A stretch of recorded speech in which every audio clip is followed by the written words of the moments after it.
G'day, gardeners, fellow gardeners, bird nerds, plant nerds. Maybe you're a rockery nerd. I don't know. I'm Grant. I'm a horticulturist. I'm also a bird nerd. This is going to be a short little discussion about some of the things you need to consider. Let me say, am I loud enough here? I don't think I am. You can use bark, tree trunks to a very significant extent. I really feel like I'm quite quiet. Sorry, I think that's better. When you are putting your gardening plan together, now I've promised this before, but I can tell you it's definitely happening. I've just been writing up a little guide with some suggestions. Depending on where you live, the suggestions are going to be very, very different. But I'm going to give you a couple of plant groups that are often offering very interesting bark that you can use in a couple of ways. And this is what I would like you to focus on today. And good morning too. Let me see, where is everyone coming from? We are streaming out to Facebook, LinkedIn, YouTube, Twitch, and Twitter or X this morning. And I can see we've got lots of Twitterers, so good morning to you. If you have a question, you just go into the comments. Now, this is where things get a bit difficult. I have my phone open for anyone who would like to ask a question or make a comment on Twitter/X. But for YouTube, Facebook, Twitch, and LinkedIn, you can just hit the comments, and they should come in here, and we can talk about it. Let me see. It's always nice if you let me know where you are watching or listening from, and if you do that, I can maybe tailor a suggestion more to you. Did I mention I'm a horticulturist? My major when I was doing horticulture was parks and gardens management, and I have worked in nurseries, production nurseries. I've worked for commercial landscapers, landscape firms, so I've been involved in installing irrigation and all sorts of hard landscape features, but my main interest is correctly using plants. Plant selection and correctly using plants. Did I say I had my own little nursery as well? I did. So let me just get to the Twitters and see if anyone is mentioning. And of course, on the Twitter, I am at Bird Emergency. Not seeing any. Oh, I have got hello, Frisky Ferret Mama. I hope you're tuned in. Just saying, no, I'm not getting it. I haven't seen any questions yet. Okay, why is bark an important thing to consider when you are creating a garden specifically for wildlife, but also has to fulfill all the other things that you want in a garden? Maybe you want some specimen trees or specimen plants. But bark is really, really important for insects, arthropods, all sorts of non-mammalian and non-avian and not reptile kind of species, because it provides them refuge. So you will want a different range of textures. Now, this is before we even talk about how it looks or what the tactile sort of experience is for you in your garden. You need places for, flat creatures to get under and hide, And remember, all these, when you take your vision down from the wide landscape to a very small part of a tree or of a plant, their trunk or their branches, these are the microcosms for these organisms.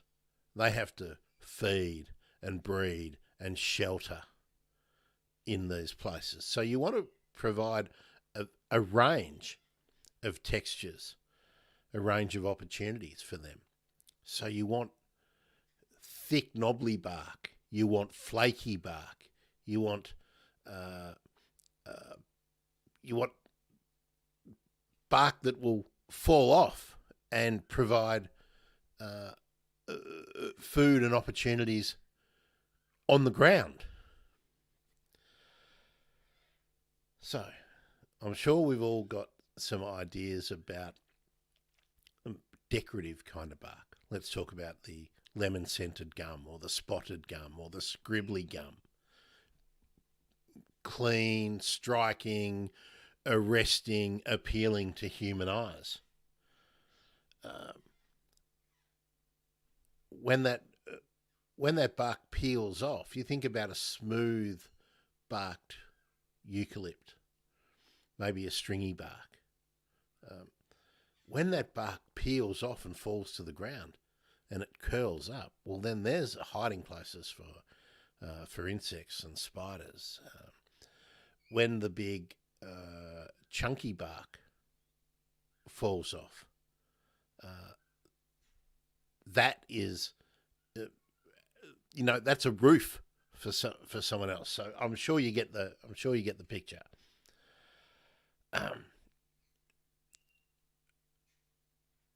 It's very, very tempting. I mean, this follows on from, was it last week or the week before, where I think it was the week before, talking about big trees in the garden.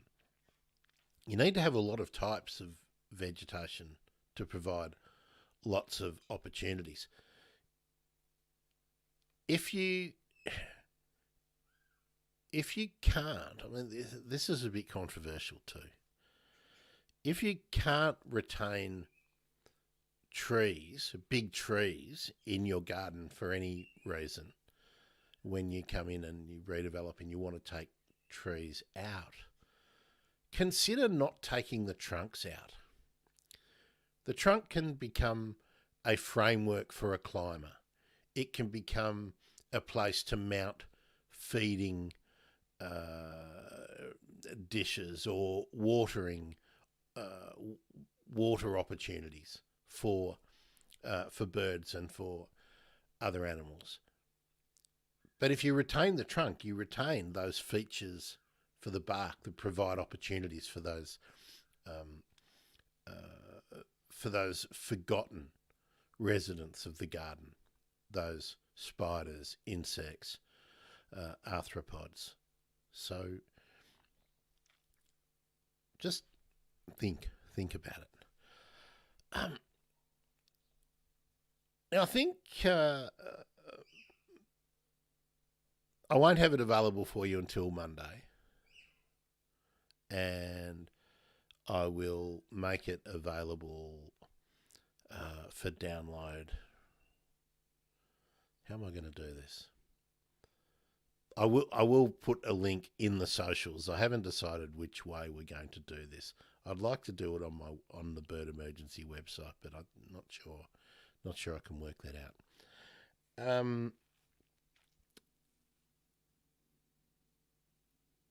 I just want you to be aware of the main groups. I think, and this might sound blindingly obvious because they're sort of the main groups of native plants in Australia that we always go to. But many of the eucalypts / corymbias, gums, have fantastic bark. And I'm going to mention the one I've talked about for many weeks because it's flowering around here and looks magnificent, but the ironbark. But you've got boxes, stringy barks, the messmate,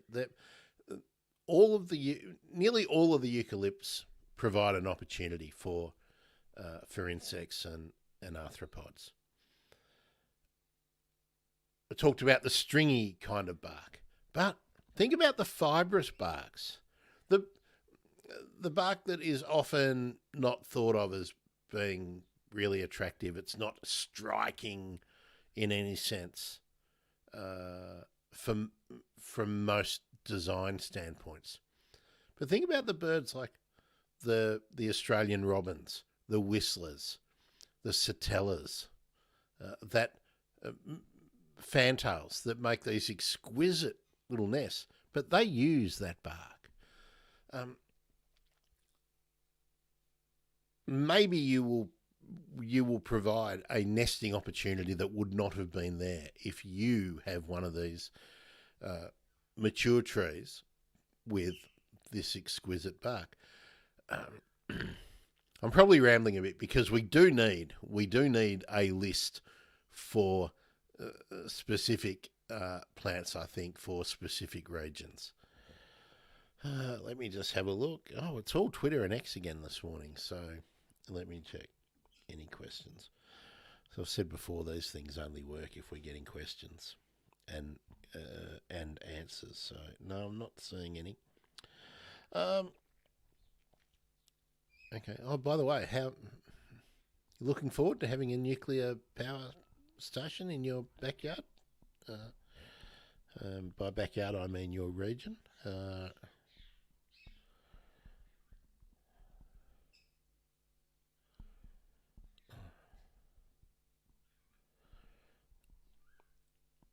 Okay, let me.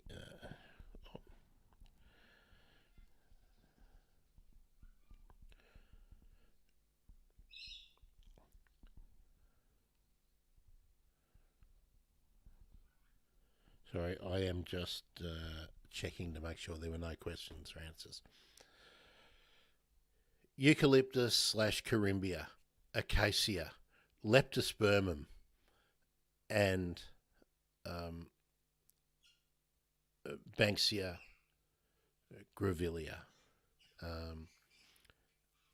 They're the she oaks, Casuarina / Allocasuarina.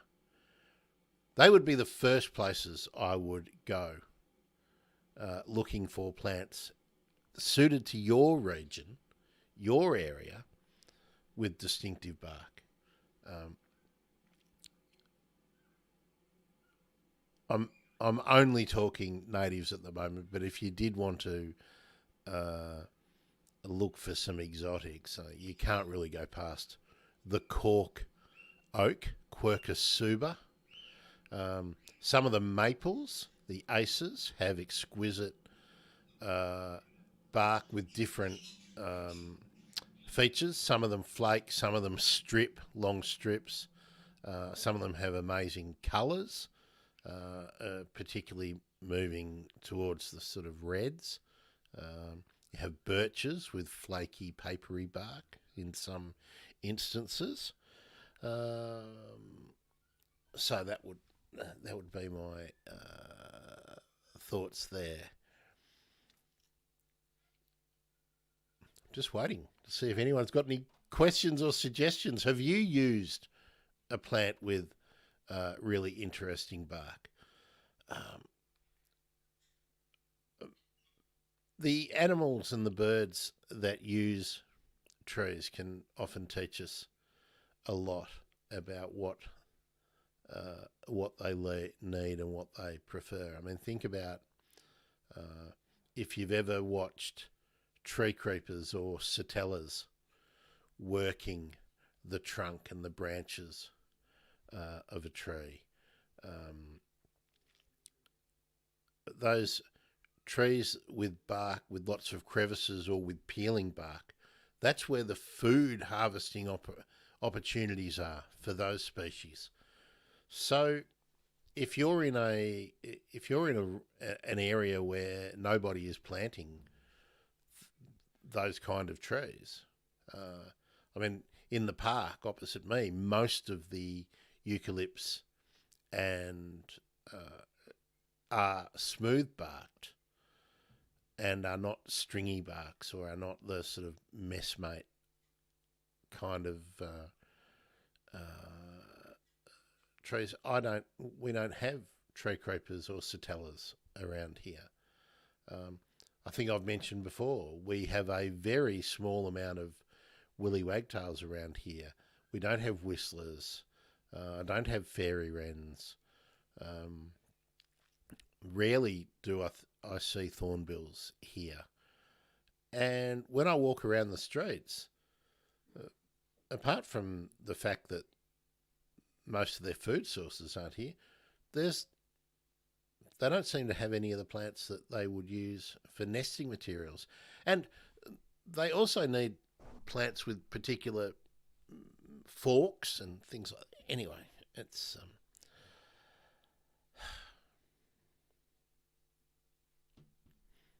I get disheartened when I think about the experience I have walking around my area, because there's just so little remnant vegetation, certainly from original bushland, but even from the earliest established gardens in this area. There's very little left in the way of mature trees.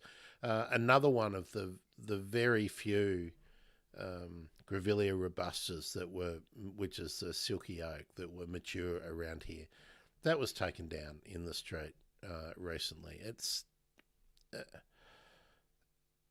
And I know you can't see when you're walking around what people are planting in their backyard, but most backyards are disappearing, unfortunately. But the replacement trees on the nature strips and things like that are not very variable. And by variable, I mean in their trunk type. I mean, most are shrubs and large shrubs, small trees these days. So all those food sources that rely on the knobbly bark, the fissured bark, the stringy bark, they're not there. So anyway, I didn't want to get all grumpy. I will produce for you later in the weekend a short list of some plants that have amazing bark that you should consider, and I'll try as best I can to give you an idea of where they will be good to go, suitable to grow. Let me see. Well, we're not getting any questions or comments. I guess I probably should do a disease one, shouldn't I? Plant problems, and maybe then we'll get lots of ideas. I'm thinking about how to do something that makes it easier to do the interactivity and easier to field some questions. So I think we might start having like a question mail in where, and I haven't been on socials for a few weeks. I needed a real social detox. I was finding myself getting very grumpy about what I have been seeing going on. Not only in Australia with the terrible state of environmental laws, although where was it? Supreme Court of the UK says any gas or coal or other licenses that are given by the government must consider the impact of burning the fossil fuels in the future before a license can be given. So I thought that is the most positive piece of news that I've been able to garner from the last few weeks. Oh, we got a comment. Stan, don't be grumpy, Stan says. I've lots of great bark in my yard and neighbourhood. Okay, Stan, let's talk about the great bark that you have in your yard and neighbourhood. Tell me, is it mostly eucalypt or do you have some other things like where you are on Kangaroo Island? Tell me, is the coastal tea tree common on Kangaroo Island? Because that's Leptospermum levigatum, the coastal tea tree. That has amazing fissured trunks, and so the trunks can have deep fissures, but also flaky bark that can peel off in large bits or in small sections. That's a really, really valuable plant to have out there. And there are a couple of similar leptospermums, and indeed some callistemons that have, and melaleucas that have very similar bark. So they're really, really useful.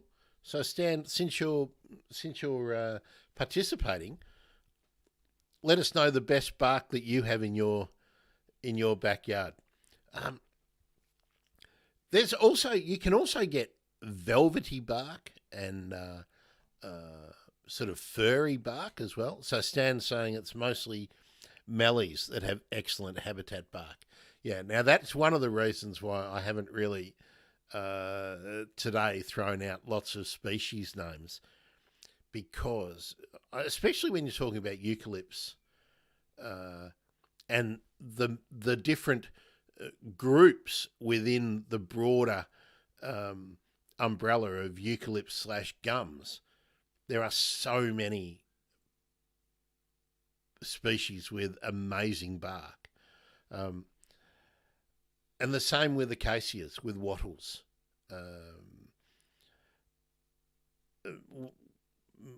When I go a little bit further into like melaleucas and callistemons, maybe there's 4 or 5 species which have excellent bark from a human point of view, that look great, that feel great, and that we can obviously see that insects and spiders and other small creatures are using them.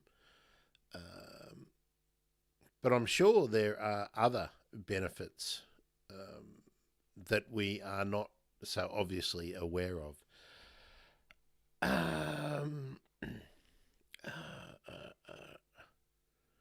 Stan, in your neighbourhood, I'm interested in this comment you made. Let me put it back up again. There's lots of great bark in the yard and the neighbourhood. Now, tell me, because Kangaroo Island is compared to in a city and in a suburban Melbourne or Sydney, you're going to have a lot of, I think, remnant plants and perhaps even wild sown plants that are naturally recruiting from wild populations, even in new, maybe in new subdivisions and renovated gardens. In the neighbourhood, are most of the interesting bark trees or bushes, are they plants that people have deliberately placed there, or are they remnant? Are they leftovers from, or maybe they're regrowth from fires or from clearing, previous clearing? Are they pioneer plants? Are they succession plants? Let's not go right through that. Let me have a cuppa. So, be interested to know that, Stan. Are you back on Kangaroo Island today, Stan? Or I saw, did you just took a trip out to the border, didn't you, again? That popped up on my YouTube this week. So we'll just wait and see if Stan checks out, and I'll check out the Twitters again, see if anyone's meant talking to me on the Twitter. No, just Frisky Ferret's mama. I'm going to have and check out Frisky Ferret's mama.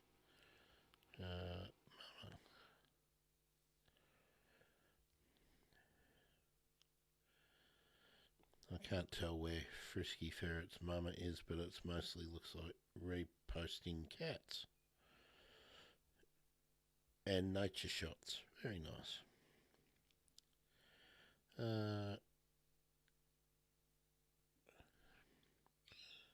Oh my God.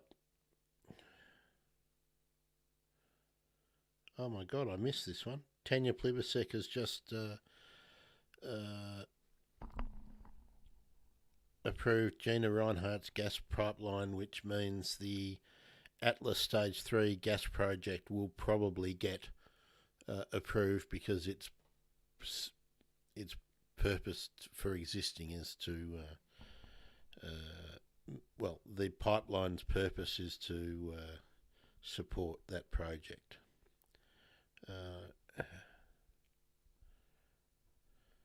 All right, let's just see if anyone else has got a comment or a question. We can open it up. I mean, tell me the best bark in your garden. I can tell you the most popular corner of the park is the one that has the casuarinas, callistemons, eucalypt mixed planting. That is where most of the activity is, or where most of the most varied range of species hang out for birds.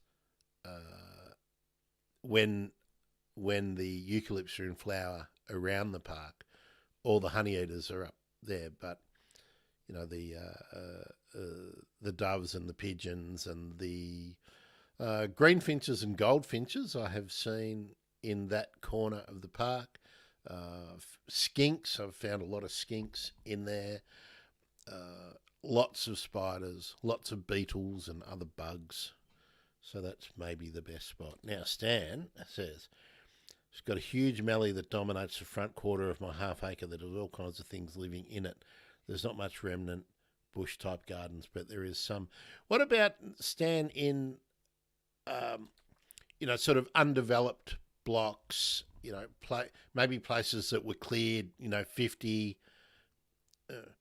50 odd years ago, maybe when people have done fire break clearing and things like that, and then if they aren't maintained, what comes back? Kingscote is tiny and has native bush all around and all along the foreshore. So classic bush, coastal bush town by the sound of it. Check it out on Google Earth. Oh, shall we? Shall we? Shall we? Shall we? Shall we?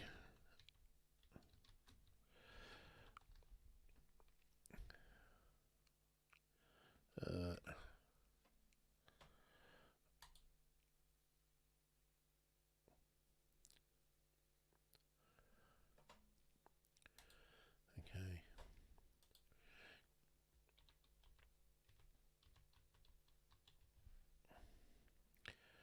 All right. Kingscote SA. Let's go.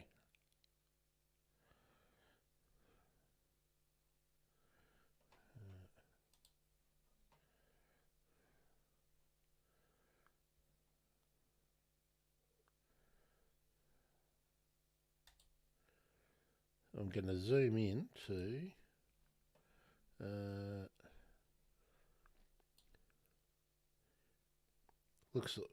Kingscote silo art. Let's have a look at that.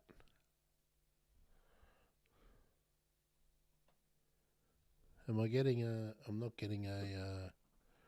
picture of the silo art. Oh, there we are. Yes, I am. Well, that looks pretty cool. I should share this, shouldn't I? Let me share the screen. Google Earth. Okay.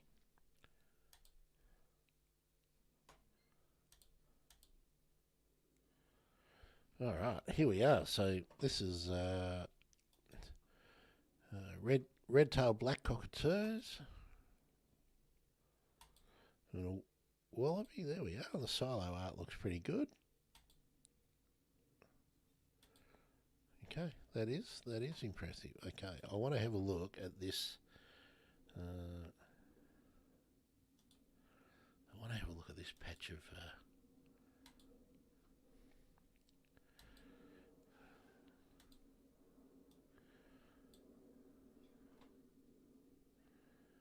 Come on, come in more. I want to come in more. Well, that looks like a plantation. What's this over here?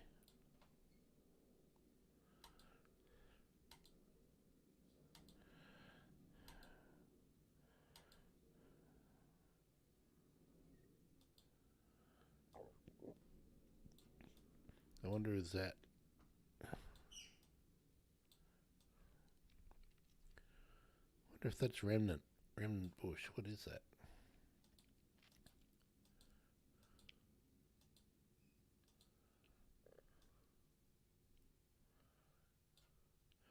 Not seeing a pin anywhere near that. Anyway, all right. Well, what are the pins in Kingscote? Flagstaff Hill, okay. Kingscote Solo Art.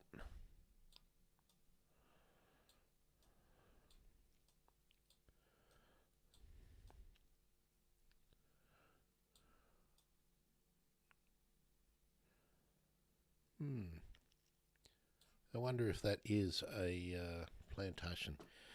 Anyway, oh, well, here we are. Stan tells me he lives near the silos. All right. So, all right. So we can go stalking. Are you north of the silos, Stan? Just I'm just having a look at the.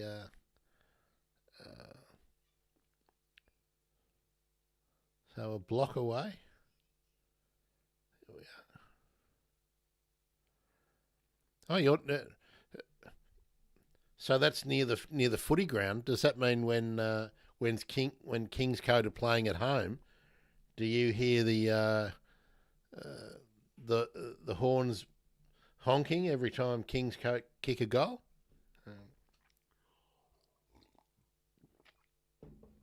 One of the delights of country footy. All right, geez, we're not talking much about bark today, are we? All right, now what I am going to say, because we're getting to the point where I need to go. If you're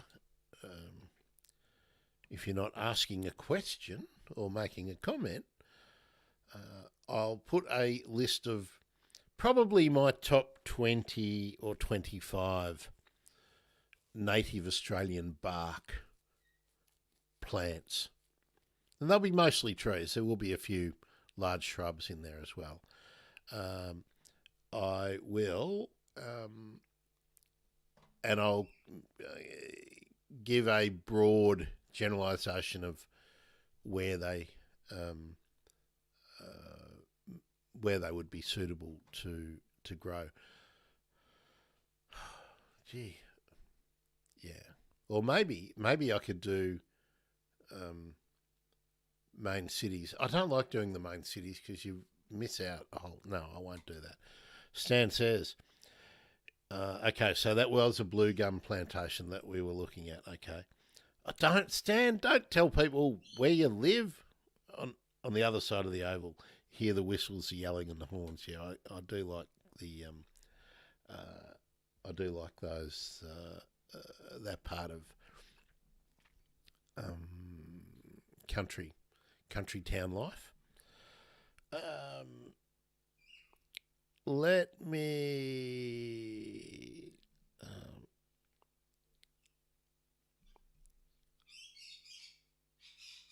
Stan, what are they doing with the blue gums? Is that for oil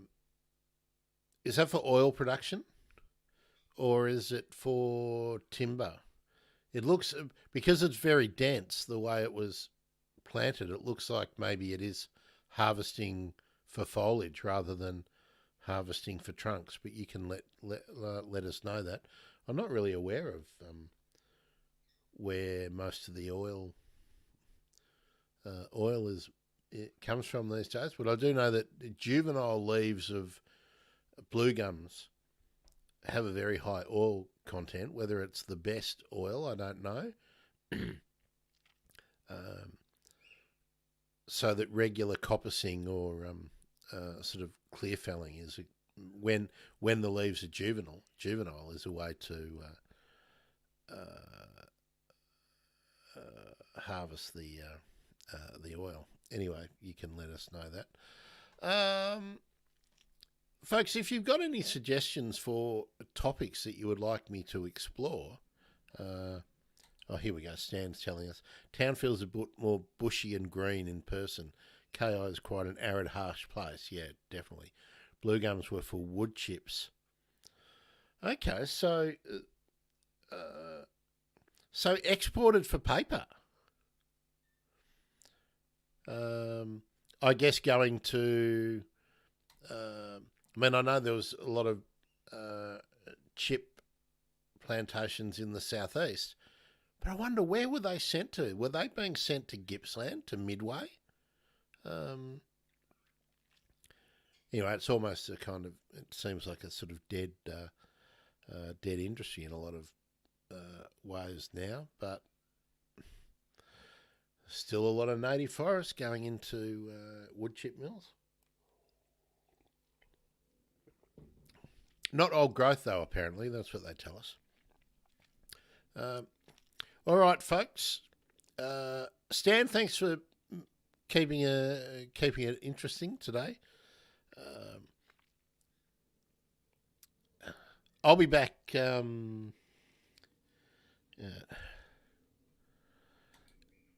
Never built the plant. Okay, the whole thing was a scam, yeah. Okay. Was this one of these managed investment schemes that ended up being not terribly legal? I mean, I know there was heaps and heaps of them that involved all sorts of plants, from olives onto different timbers, even floristry, honey. God, there was some scams. There were certainly some scams. Yeah.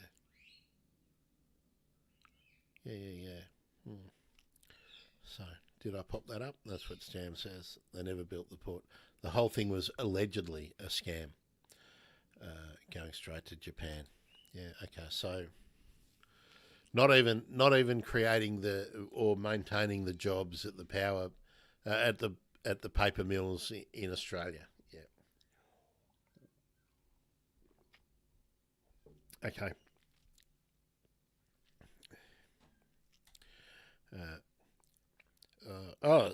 Stan, you've misspelt that. Yes, it was a managed investment scheme.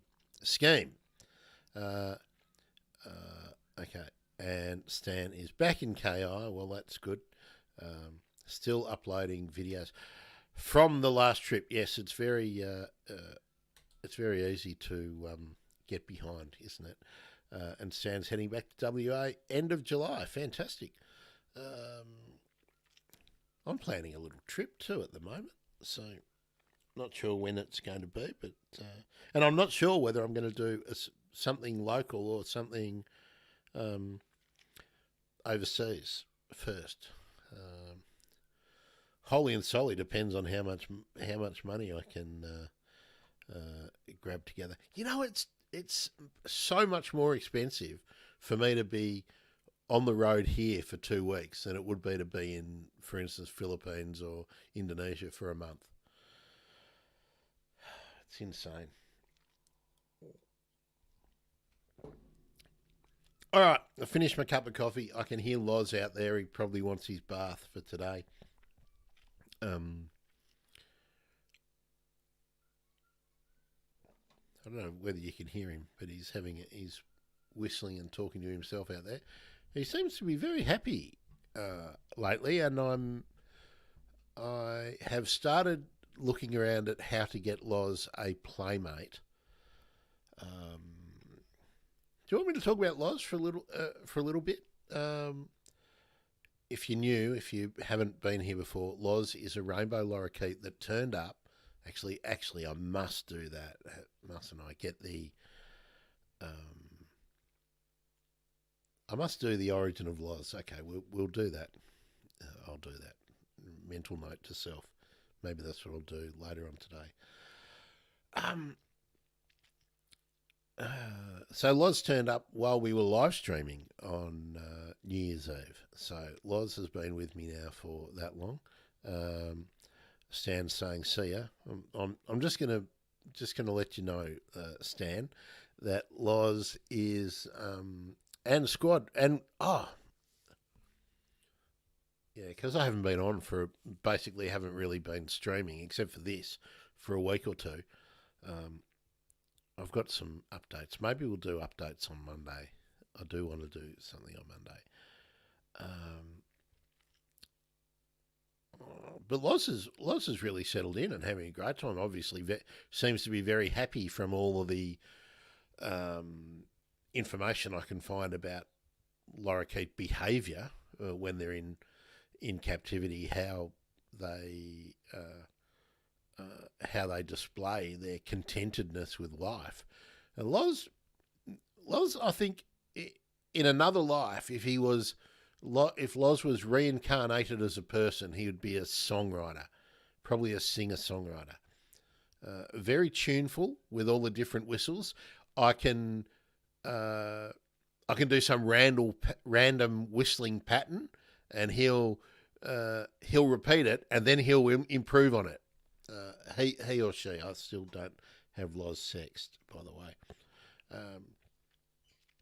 So, but I am trying to get Loz a playmate, but I'm not sure that his current lodgings would be big enough to have two of them. And being a rainbow lorikeet, Loz can be pretty aggressive. Like, he's very aggressive in its play with the different toys that I have for it, or the things that I make for Loz to interact with and subsequently destroy.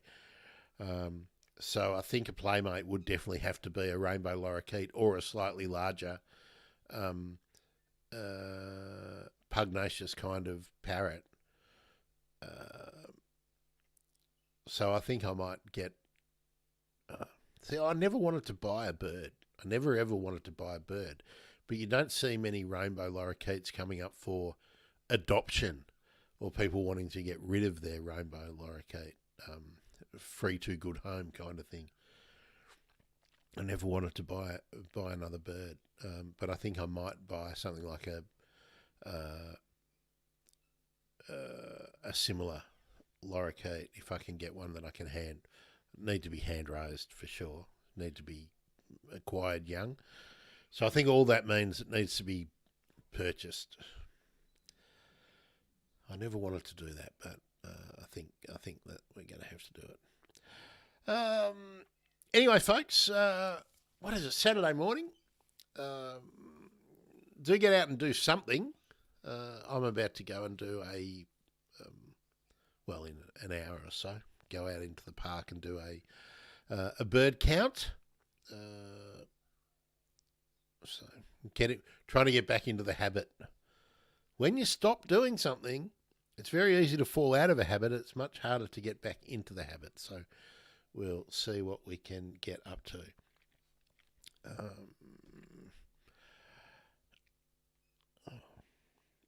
Good. Okay.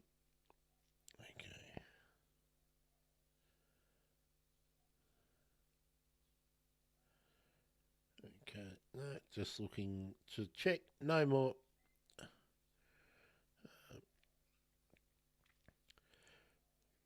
No questions coming in on Twitter. Maybe I need to do Twitter Spaces. I don't know. Maybe we need to look at that.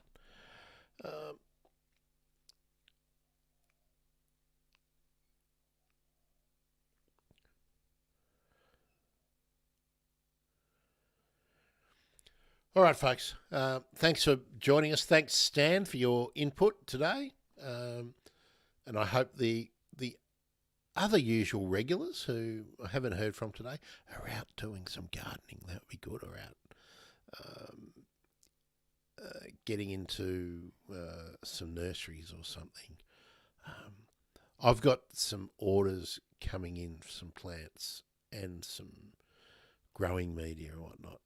soon, and some seeds. So I think we'll be doing some practical potting and planting and things in the next month or so. I'm timing it all for when the weather begins to warm up, when we feel like going out and getting our hands into some moist growing media. Always interested in your comments, emails. You can send to grant@thebirdemergency.com. Comments, questions, anything you'd like to cover, we'll take it up from there. And I think I had some issues with my website in the last few days, so apparently it's back up and running. If you do notice anything not working, reach out to me on one of the socials, and we'll take it from there. All right. Thanks, Dan. Again, thanks to all the X's. I'd like to see you getting involved, though. So maybe if you're on X and you're checking out the regular Habitat Gardening live stream, move over to YouTube or Facebook where you can easily pop in a question. Oh, look at that. I'm just about to finish and in come a bunch of people. Welcome, Habitat Gardening question and answer. We were talking about bark and trunks and why they are important for wildlife. Look out for the guide. I'll post the download link on the socials. And I'll look forward to catching you for Habitat Gardening next weekend, 9:30 a.m. Australian Eastern Standard Time on a Saturday morning. Check your local guides. Isn't that what they used to say on TV? Ciao, everyone.